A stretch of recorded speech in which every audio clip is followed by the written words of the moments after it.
ಆತ್ಮೀಯ ವಿದ್ಯಾರ್ಥಿಗಳಿಗೆ ನಮಸ್ಕರಿಸುತ್ತಾ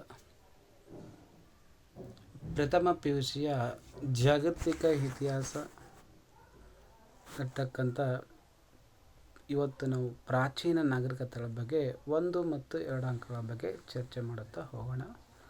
ಈ ಪ್ರಾಚೀನ ನಾಗರಿಕತೆಯಲ್ಲಿ ಈಜಿಪ್ಟ್ ನಾಗರಿಕತೆ ಮೇಲೆ ಮತ್ತು ಮೆಸೊಪೊಟೇಮಿಯಾ ನಾಗರಿಕತೆ ಮತ್ತು ಚೀನಾ ನಾಗರಿಕತೆಯಲ್ಲಿ ಬರ್ತಕ್ಕಂಥ 1 ಮತ್ತು 2 ಅಂಕಗಳ ಬಗ್ಗೆ ನಾವು ಚರ್ಚೆಯನ್ನು ಮಾಡುತ್ತಾ ಸಾಗೋಣ. ನಾನು ನಿಮ್ಮ ರಾಮು ಪಾಟೀಲ್ ಗೌನಹಳ್ಳಿ. ಮೊದಲಿಗೆ 1 ಅಂಕಗಳ ಬಗ್ಗೆ ಚರ್ಚೆ ಮಾಡುತ್ತಾ ಹೋಗೋಣ. ವಿಶ್ವದ ಬೃಹತ್ ಪಿರಮಿಡ್ ಯಾವುದು ಅಂತಕ್ಕಂಥ ನೋಡೋದು. ವಿಶ್ವದ ಬೃಹತ್ ಪಿರಮಿಡ್ ಗೀಜಾ ಪಿರಮಿಡ್.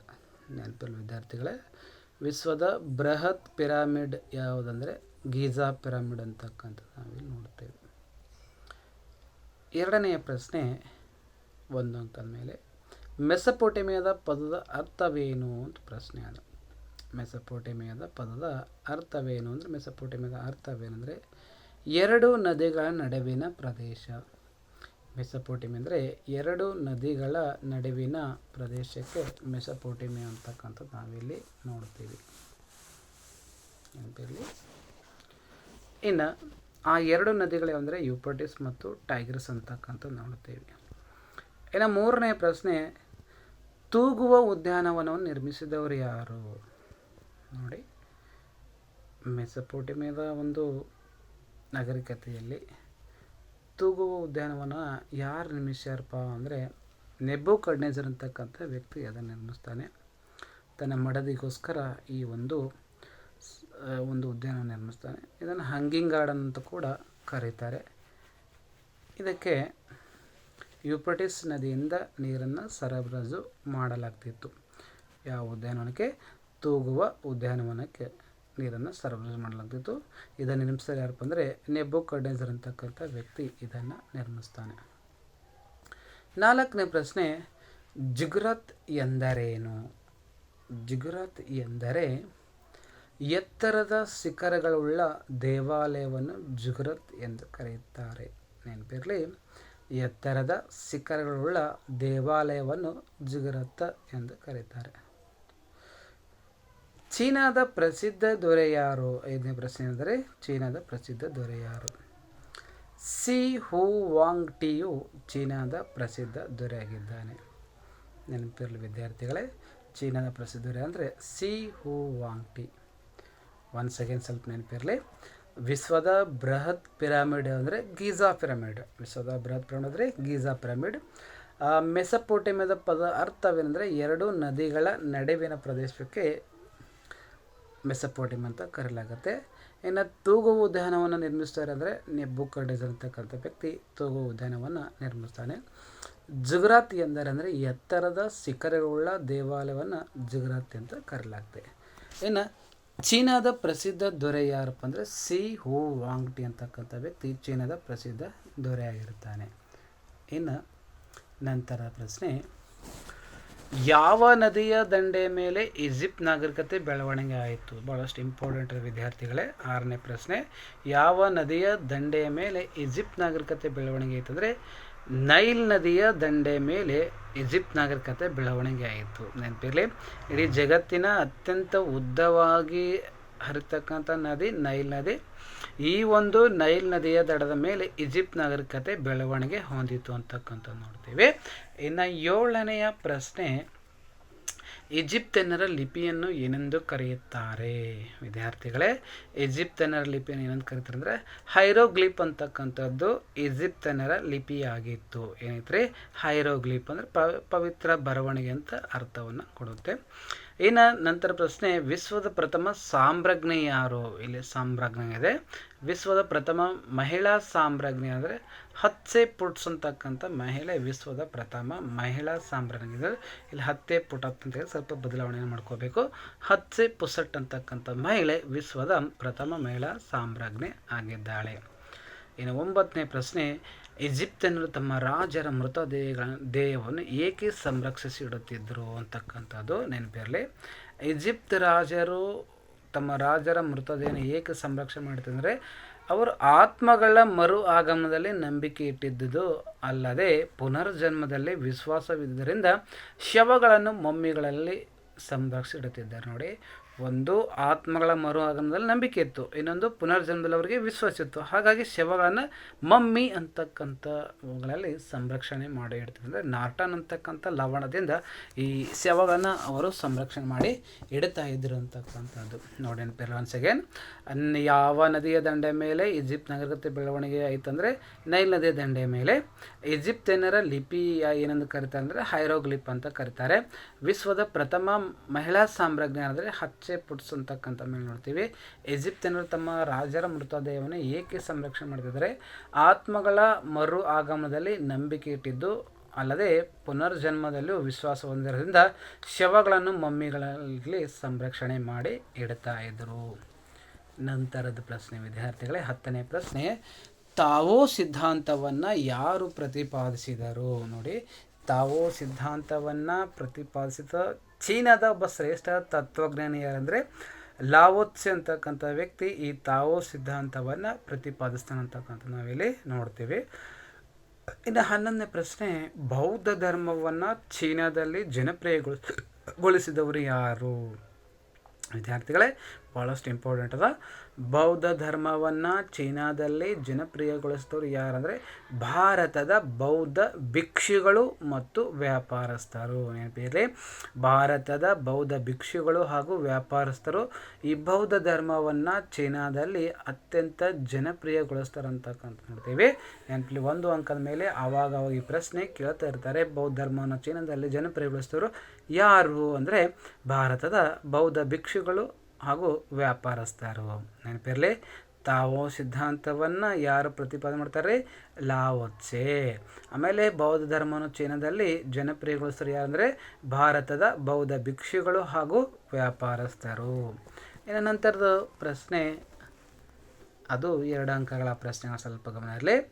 ಈಜಿಪ್ತಿನ ಯಾವುದಾದೆರಡು ದೇವಾನುದೇವತೆಗಳನ್ನು ಹೆಸರಿಸಿ. ನೋಡಿ, ಈಜಿಪ್ಟ್ ನಾಗರಿಕತೆಯಲ್ಲಿ ಬರ್ತಕ್ಕಂಥ ಪ್ರಮುಖ ಇಬ್ಬರು ದೇವಾನುದೇವತೆಗಳು ಅಂದರೆ ಒಂದು ಅಮುನ್ ರಾ ದೇವನಾಗಿದೆ ನೋಡ್ತೀವಿ, ಇಸಸ್ ನೋಡ್ತೀವಿ ಮಾತೃದೇವತೆ ನೋಡ್ತೀವಿ, ರಾ ಅಂತಕ್ಕಂಥದ್ದು ಸೂರ್ಯ ದೇವತೆ, ಓಸಿರಸ್ ಅಂತಕ್ಕಂಥದ್ದು ಪಾತಾಳ ಹಾಗೂ ಮೃತ್ಯು ದೇವತೆ ಆಗಿದ್ದನು ಅಂತಕ್ಕಂಥದ್ದು ನಾವು ನೋಡ್ತೀವಿ. ಇಲ್ಲಿ 4 ದೇವರದರ.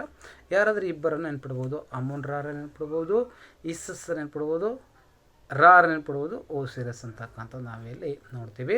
ಒನ್ಸ್ ಅಗೇನ್, ಅಮುನ್ ರಾ ದೇವನಾಗಿದ್ದ, ಈಸಸ್ ಮಾತೃದೇವತೆ ಆಗಿದ್ದಳು, ರಾ ಸೂರ್ಯ ದೇವತೆ ಆಗಿದ್ದ, ಓಸಿರಸ್ ಪಾತಾಳ ಮತ್ತು ಮೃತ್ಯು ದೇವತೆ ಆಗಿದ್ದ ನಾವಿಲ್ಲಿ ನೋಡ್ತೀವಿ. ಇನ್ನು ಭಾಳಷ್ಟು ಇಂಪಾರ್ಟೆಂಟ್ ಪ್ರಶ್ನೆ ಈ ಪ್ರಶ್ನೆ 2ನೇ ಪ್ರಶ್ನೆ 2 ಅಂಕದ ಮೇಲೆ. ಮೆಸಪೋಟೇಮಿಯಾವನ್ನು ನಾಗರಿಕತೆಯ ತೊಟ್ಟಿಲು ಮತ್ತು ಸಮಾಧಿ ಎಂದು ಏಕೆ ಕರೆಯಲಾಗಿದೆ? ನೋಡಿ, ಮೆಸಪೋಟೇಮಿಯಾ ನಾಗರಿಕತೆಯ ತೊಟ್ಟಿಲು ಮತ್ತು ಸಮಾಧಿ ಎಂದು ಯಾಕೆ ಕರೆಯಲಾಗಿದೆ ಅಂದರೆ ಈ ಒಂದು ನಾಗರಿಕತೆ ಯೂಫ್ರಟಿಸ್ ಮತ್ತು ಟೈಗ್ರಿಸ್ ಈ 2 ನದಿಗಳ ನಡುವಿನ ಇತ್ತು. ಮೆಸಪೋಟೇಮಿಯಾ ನಾಗರಿಕತೆ ಅಲ್ಲಿ ಬೆಳೆಯಿತು. ನೆನಪಲ್ಲಿ ಯೂಫ್ರಟಿಸ್ ಮತ್ತು ಟೈಗ್ರಿಸ್ ನದಿಗಳ ನಡುವೆ ಮಧ್ಯದಲ್ಲಿ ಈ ಮೆಸಪೋಟೇಮಿಯಾ ನಾಗರಿಕತೆ ಬೆಳೆಯಿತು ಅಂತಕ್ಕಂಥ ನೋಡ್ತೀವಿ. ಈ 2 ನದಿಗಳು ಅತ್ಯಂತ ಫಲವತ್ತಾದ ಮೈದಾನವನ್ನು ರೂಪಿಸಿದ್ದು ಅಂತಕ್ಕಂಥದ್ದು ಕೂಡ ನಾವಿಲ್ಲಿ ನೋಡ್ತೀವಿ. ಆರಂಭಿಕ ವ್ಯವಸಾಯಗಾರರು ಹಳ್ಳಿಗಳಲ್ಲಿ ನೆಲೆಸಿ ಜನಸಂಖ್ಯೆ ಬೆಳವಣಿಗೆಯೊಂದಿಗೆ ಈ ಹಳ್ಳಿಗಳೇ ಪಟ್ಟಣಗಳಾಗಿ ನಂತರ ನಗರಗಳಾಗಿ ಅಭಿವೃದ್ಧಿ ಹೊಂದಿದ್ದು. ಈ ಅವಧಿಯಲ್ಲಿ ಅನೇಕ ನಾಗರಿಕತೆಗಳು ಬೆಳೆದವು ಮತ್ತು ಅಳಿದವು. ನೆನಪಿರಲಿ, ಈ ಒಂದು ಅವಧಿಯಲ್ಲಿ ನಾಗರಿಕತೆ ಅಳಿದವು ಮತ್ತು ಬೆಳೆದವು. ಆದ್ದರಿಂದ ಮೆಸಪೋಟೇಮಿಯಾವನ್ನು ನಾಗರಿಕತೆಯ ತೊಟ್ಟಿಲು ಮತ್ತು ಸಮಾಧಿ ಎಂದು ಕರೆಯಲಾಗಿದೆ. ನೋಡಿ, ಯೂಫ್ರಟಿಸ್ ಮತ್ತು ಟೈಗ್ರಿಸ್ ನದಿಗಳ ನಡುವೆ ಈ ಮೆಸಪೋಟೇಮಿಯಾ ನಾಗರಿಕತೆ ಬೆಳೆಯಿತು. 2 ನದಿಗಳು ಅತ್ಯಂತ ಫಲವತ್ತಾದ ಮೈದಾನವನ್ನು ರೂಪಿಸಲು ನೋಡ್ತೀವಿ. ಆರಂಭಿಕ ವ್ಯವಸಾಯಗಾರರು ಹಳ್ಳಿಗಳನ್ನು ನೆಲೆಸಿದರು. ಜನಸಂಖ್ಯೆ ಬೆಳವಣಿಗೆ ಹೊಂದಂತೆ ಈ ಹಳ್ಳಿಗಳೇ ಪಟ್ಟಣಗಳಾಗಿ ಅಭಿವೃದ್ಧಿವ. ಮುಂದೆ ಒಂದು ಅವಧಿ ಕಾಲಘಟ್ಟದಲ್ಲಿ ಅನೇಕ ನಾಗರಿಕತೆ ಅಲ್ಲಿ ಬೆಳೆದವು ಮತ್ತು ಆ ನಾಗರಿಕತೆ ಅಳೆದವು. ಹಾಗಾಗಿ ಈ ಒಂದು ಮೆಸಪೋಟೇಮಿಯಾ ನಾಗರಿಕತೆಯ ತೊಟ್ಟಿಲು ಮತ್ತು ಸಮಾಧಿ ಎಂದು ಕರೆಯಲಾಗಿದೆ. ಇನ್ನು 3ನೆಯ ಪ್ರಶ್ನೆ, ಮೆಸಪೋಟೇಮಿಯಾ ನಾಗರಿಕತೆಯ ಅವನತಿಗೆ ಯಾವುದಾದ್ರೂ 2 ಕಾರಣಗಳನ್ನು ತಿಳಿಸಿ. ನೋಡಿ, ಮೆಸಪೋಟೇಮಿಯಾ ನಾಗರಿಕತೆಯ ಅವನತಿಗೆ ಯಾವುದಾದ್ರು ಕಾರಣ ಅಂದರೆ ಎರಡು ಸುಮಾರು ಮೆಸಪೋಟೇಮಿಯಾ ನಾಗರಿಕತೆ ಅವನತಿಗೆ ಕಾರಣಗಳಂದರೆ ಒಂದು ಅಶಕ್ತ ಮತ್ತು ಅಸಮರ್ಥ ದೊರೆಗಳು. ನೋಡಿ, ಒಂದನೇದೇನ್ರಿ, ಅಶಕ್ತ ಮತ್ತು ಅಸಮರ್ಥ ದೊರೆಗಳು ಅನೇಕ ಬಾರಿ ಆಡಳಿತದ ಮೇಲೆ ಹಿಡಿತವನ್ನು ಕಳೆದುಕೊಂಡು ಇದು ಅವನತಿಗೆ ಕಾರಣ ಆಗುತ್ತೆ. ಒಂದನೇದೇನ್ರಿ, ಅಶಕ್ತ ಮತ್ತು ಅಸಮರ್ಥ ದೊರೆಗಳು. ಎರಡನೇದು, ರಾಜ ಮತ್ತು ಸರ್ದಾರರಲ್ಲಿ ಉತ್ತರಾಧಿಕಾರಕ್ಕೆ ನಡೆದ ಹೋರಾಟಗಳು ಒಂದು ಶಾಂತಿ ಸುವ್ಯವಸ್ಥೆಯನ್ನು ಕದಡಿದವು. ಒಂದು ಸಮಾಜದಲ್ಲಿ ಶಾಂತಿ ಮತ್ತು ಸುವ್ಯವಸ್ಥೆಯನ್ನು ಕದಡಿದ ಅಂದರೆ ರಾಜ ಸರ್ದಾರ ಉತ್ತರಕ್ಕಾಗಿ ಹೊಡೆದಾಟ ಆರಂಭ ಆಗುತ್ತೆ. ಅದರ ಜೊತೆಗೆ ಆ ಸಮಾಜದಲ್ಲಿರ್ತಕ್ಕಂಥ ಶಾಂತಿ ಸುವ್ಯವಸ್ಥೆನ ಕದಡಿದು, ಇದರಿಂದ ಅದು ಅವನತಿ ಹಾದಿ ಹೊಂದಿತ್ತು ಅಂತಕ್ಕಂಥದ್ದು. ಈ ಎರಡು ಮೇಲಿನ ಅಂಶಗಳು ಮೆಸೊಪೊಟೇಮಿಯಾ ನಾಗರಿಕತೆ ಅವನತಿಗೆ ಕಾರಣ ಆಗುತ್ತೆ. ಒನ್ಸ್ ಅಗೇನ್, ಒಂದು ಅಶಕ್ತ ಮತ್ತು ಅಸಮರ್ಥ ದೊರೆಗಳು, ಎರಡನೇದು ರಾಜ ಸರ್ದಾರರು ಉತ್ತರಾಧಿಕಾರಿ ಹೋರಾಟಗಳು ಅಂತಕ್ಕಂಥದ್ದು. ನಾಲ್ಕನೇ ಪ್ರಶ್ನೆ, ನಾಗರಿಕತೆಗಳು ಬೆಳಕಿಗೆ ಸಹಾಯಕವಾದ ಯಾವುದಾದ್ರೆರಡು ಶೋಧಗಳನ್ನು ತಿಳಿಸಿ. ಬೆಳವಣಿಗೆಗೆ ಸಹಾಯಕವಾದ ಯಾವುದಾದ್ರೆರಡು ಶೋಧನೆಗಳು ತಿಳಿಸಿ. ಇಲ್ಲಿ ಬೆಳಕವಾದಂಥದ್ದು ಸ್ವಲ್ಪ ಬದಲಾವಣೆ ಇರಲಿ. ನಾಗರಿಕತೆಗಳು ಬೆಳೆಯಲು ಯಾವುದಾದ್ರೆರಡು ಶೋಧನೆಗಳು ತಿಳಿಸಿ. ಒಂದು, ಪ್ರಾಣಿ ಸಾಕಾಣಿಕೆ. ಎರಡು, ಹೊಸ ಉಪಕರಣಗಳು, ಮೀನಿನ ಬಲೆ, ಬೆಂಕಿ ಉಪಯೋಗ ಮುಂತಾದವುಗಳು ಸಂಶೋಧನೆಗಳು ಮತ್ತು ವೃತ್ತಕತೆ ಎಂಬುದು ಪಕ್ವವಾದ ಸಂಸ್ಕರಿಸಿದ ಜೀವನ ನಾಗರಿಕತೆಯಾಗಿತ್ತು. ಇಲ್ಲಿ ಪ್ರಾಣಿಗಳ ಸಾಕಾಣಿಕೆ ಅಂತಕ್ಕಂಥ ನೆನಪಿರಲಿ. ಹೊಸ ಉಪಕರಣಗಳು, ಮೀನಿನ ಬಲೆ, ಬೆಂಕಿ ಉಪಯೋಗ, ಇವು ನಾಗರಿಕತೆಗಳ ಬೆಳವಣಿಗೆ ಇವೆರಡೂ ಶೋಧನೆಗಳು ಕಾರಣವಾಯಿತು ಅಂತಕ್ಕಂಥ ನೋಡ್ತೀವಿ. ನೋಡಿ, ಪ್ರಾಣಿಗಳ ಸಾಕಾಣಿಕೆ ಜೊತೆಗೆ ಹೊಸ ಉಪಕರಣಗಳು, ಮೀನಿನ ಬೆಲೆ, ಬೆಂಕಿ ಉಪಯೋಗ ಮುಂತಾದವುಗಳು ಈ ಒಂದು ನಾಗರಿಕತೆ ಬೆಳವಣಿಗೆಗೆ ಸಹಾಯಕವಾದವು ಅಂತಕ್ಕಂಥ ನೋಡ್ತೀವಿ. ಇನ್ನು ನದಿ ಕಣಿವೆಗಳನ್ನು ನಾಗರಿಕತೆಗಳ ತೊಟ್ಟಿಲು ಎಂದು ಏಕೆ ಕರೆಯಲಾಗಿದೆ. ನೋಡಿ, ವಿಶಾಲ ಮತ್ತು ಸಮತಟ್ಟಾದ ನೈಲ್ ನದಿಯು ಆಫ್ರಿಕಾ ದಟ್ಟವಾದ ಭೂಮಧ್ಯ ಆವೃತದ ಕಾಡುಗಳಲ್ಲಿ ಹುಟ್ಟುತ್ತದೆ. ವರ್ಷವಿಡೀ ತುಂಬಿ ಹರಿಯುತ್ತದೆ. ನೈಲ್ ನದಿಯು ಇಲ್ಲದೆ ಹೋಗಿದ್ದರೆ ಈಜಿಪ್ಟ್ ನಾಗರಿಕತೆ ಬೆಳೆಯಲು ಸಾಧ್ಯವಾಗುತ್ತಿರಲಿಲ್ಲ. ಆದ್ದರಿಂದ ಈಜಿಪ್ತನ್ನು ನೈಲ್ ನದಿಯ ವರಪ್ರಸಾದ ಎಂದು ಕರೆಯುತ್ತೇವೆ. ನೆನಪಿರಲಿ, ಇಲ್ಲಿ ಮೇಲೆ ಬಂದದ್ದು ಅದು ತರ ಬರೋಕ್ಕಾಯಿತು. ಇನ್ನು ಈಜಿಪ್ತನ್ನು ನೈಲ್ ನದಿ ವರಪ್ರಸಾದ ಏಕೆ ಕರೆಯಲಿ ಅಂದರೆ, ಈಜಿಪ್ಟ್ನಲ್ಲಿ ಉತ್ತರಾಭಿಮುಖವಾಗಿ ಹರಿಯುವ ನೈಲ್ ನದಿಯು ತನ್ನ ಇಕ್ಕಲಗಳಲ್ಲಿ 15-20 ಕಿಲೋಮೀಟರ್ವರೆಗೂ ಅಂತ್ಯದವರೆಗೂ ಫಲವತ್ತಾದ ಬಯಲನ್ನು ನಿರ್ಮಿಸಿದೆ. ನೈಲ್ ನದಿಯಿಂದಾಗಿ ಅಲ್ಲಿನ ಜನತೆಗೆ ಸಾಕಷ್ಟು ಪ್ರಮಾಣದಲ್ಲಿ ಆಹಾರ ಮತ್ತು ಸಾಕು ಪ್ರಾಣಿಗಳಿಗೆ ಮೇವು ಮತ್ತು ನಿರಂತರ ನೀರು ಸರಬರಾಜು ಸಾಧ್ಯವಾಯಿತು. ಮಾನವನಿಗೆ ದೊರೆತ ಆಹಾರದ ಭದ್ರತೆ ತನ್ಮೂಲಕ ಸಿಕ್ಕ ಹೆಚ್ಚಿನ ವಿರಾಮ ಸಮಯದಿಂದಾಗಿ ನಾಗರಿಕತೆಯ ಬೆಳವಣಿಗೆ ಸಹಾಯಕವಾಯಿತು. ನೈಲ್ ನದಿಯು ಆಫ್ರಿಕಾ ದಟ್ಟವಾದ ಭೂಮಧ್ಯ ಆವೃತ ಕಾಡುಗಳಲ್ಲಿ ಹುಟ್ಟುತ್ತದೆ ಅಂತಕ್ಕಂಥ ನೋಡ್ತೀವಿ. ವರ್ಷವಿಡೀ ತುಂಬಿ ಹರಿಯುತ್ತದೆ. ನೈಲ್ ನದಿ ಇಲ್ಲದೆ ಹೋಗಿದ್ದರೆ ಈಜಿಪ್ಟ್ ನಾಗರಿಕತೆ ಬೆಳೆಯಲು ಸಾಧ್ಯವಾಗುತ್ತಿರಲಿಲ್ಲ. ಆದ್ದರಿಂದ ಈಜಿಪ್ತಿನ ನೈಲ್ ನದಿಯ ವರಪ್ರಸಾದ ಎಂದು ಕರೆಯುತ್ತಾರೆ. ಇದನ್ನು ಹೆರೋಡೋಟಸ್ ಕೂಡ ಕರೆದಿದ್ದಾನೆ, ನೆನಪಿರಲಿ. ನಂತರದ ಪ್ರಶ್ನೆ, ಚೀನಾ ನಾಗರಿಕತೆ ಬೆಳವಣಿಗೆಯಾದ ನದಿ ಕಣಿವೆಗಳನ್ನು ಹೆಸರಿಸಿ. ಚೀನಾ ನಾಗರಿಕತೆ ಬೆಳವಣಿಗೆ ಕಾಣಗಿರ್ತಕ್ಕಂಥ ನದಿಗಳನ್ನೊಂದು ವಾಂಗ್ವೋ ನದಿ ಮತ್ತು ಆ್ಯಂಗ್ಸೆ ಮತ್ತು ಸಿಕ್ಯಾಂಗ್ ನದಿ ಕಣಿವೆಗಳನ್ನು ನೆನಪಿರಲಿ.